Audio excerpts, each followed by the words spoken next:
Plasticidade cerebral é um termo utilizado para descrever a capacidade do cérebro de reorganizar ou alterar os seus circuitos, dependendo da interação com o ambiente ou em resposta a eventos adversos, por exemplo.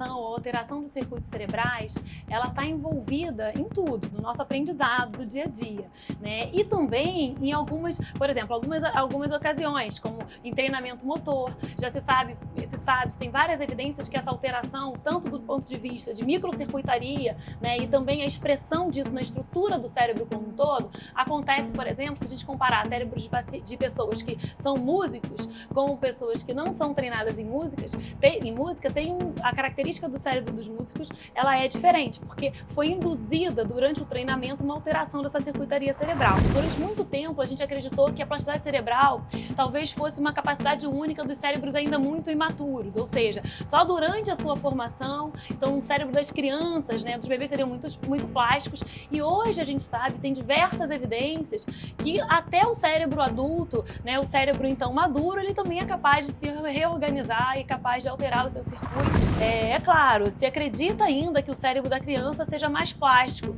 e talvez essa capacidade de reorganização ela acabe sendo também muito maior nas crianças do que no cérebro já maduro.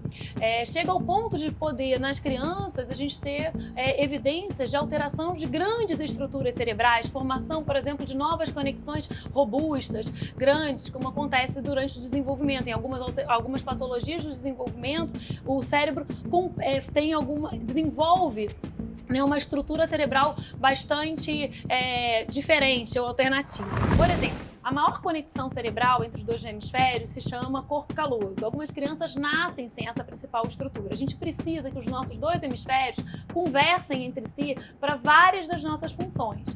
Essas crianças que nascem sem o corpo caloso, elas possuem feixes alternativos. Então o cérebro, os neurônios se reorganizaram de maneira diferente, compensando a ausência dessa maior comissura cerebral, dessa maior estrutura que conecta os dois hemisférios. Aqui nós também estamos interessados em entender como um fenômeno periférico, como no caso a amputação, gera uma alteração cerebral, qual é o mecanismo por trás dessa reorganização cerebral induzida, por exemplo, pela amputação. Isso é importante porque a gente entendendo, né, como a reorganização cerebral leva, por exemplo, a um fenômeno do membro fantasma, podemos induzir ou tentar, né, alterar essa reorganização de alguma maneira que seja benéfica para a melhoria, por exemplo, dos sintomas desses pacientes. A pesquisa de plasticidade cerebral ela pode se dar tanto a um nível microscópico quanto a um nível macroscópico.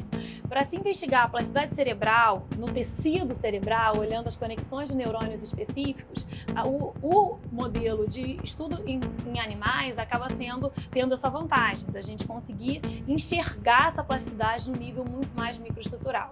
No caso dos humanos, durante muito tempo, só se conseguia estudar se teve uma reorganização ou não depois do falecimento do indivíduo. Hoje em dia, com o avanço absurdo que teve nos últimos 20 anos das técnicas de ressonância, de imagem por ressonância magnética e das técnicas também de estudos eletrofisiológicos, a gente consegue mapear hoje, no indivíduo humano, vivo, a reorganização cerebral e a ocorrência de plasticidade cerebral.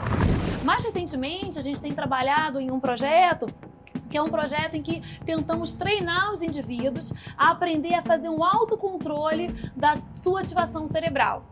Então é um projeto que durante o exame de ressonância magnética, o indivíduo ele tem informação sobre a sua ativação cerebral e o que se pede a ele é que ele tente controlar a atividade de determinada região cerebral.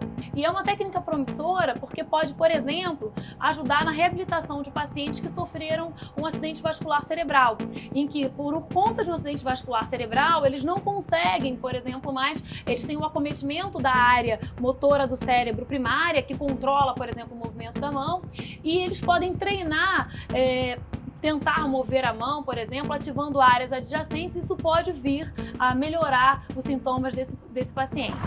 acho que o objetivo geral da pesquisa seria esse, entender como esses mecanismos acontecem, com diferentes exemplos, em diferentes etapas, digamos assim, com exemplos em que a plasticidade aconteceu em diversas etapas, né, tanto no cérebro imaturo como no cérebro já formado, e que isso contribua para o melhor entendimento, então, dessa capacidade plástica cerebral.